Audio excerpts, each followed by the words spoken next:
ये आपको बताएं कि नवाज शरीफ के वजीर आजम ना बनने पर मरियम नवाज का रद्द अमल सामने आ गया। सोशल मीडिया पर जारी बयान में उन्होंने कहा है कि वजारत उज़्मा का ओहदा कबूल न करने का मतलब अगर ये अखज़ किया जा रहा है कि नवाज शरीफ सियासत से किनारा कश हो रहे हैं तो इसमें कोई सच्चाई नहीं। अगले 5 साल वो न सिर्फ भरपूर सियासत करेंगे बल्कि वफाक व पंजाब में अपनी हुकूमतों की सरपरस्ती भी करेंगे।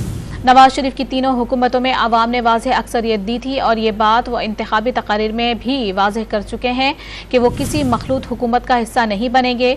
जो लोग नवाज शरीफ के मिजाज से वाकिफ़ हैं उन्हें नवाज शरीफ के उसूली मौक़िफ़ का पता है।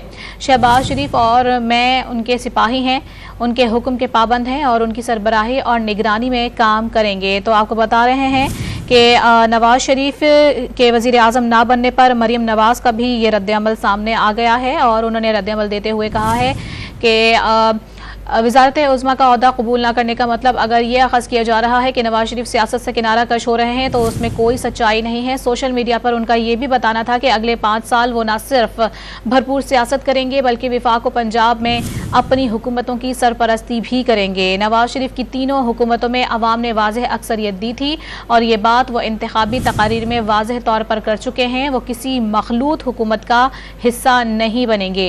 जो लोग नवाज शरीफ के मिजाज से वाकिफ़ हैं वो उन्हें नवाज शरीफ के उसूली मौक़िफ़ का उनको पता है।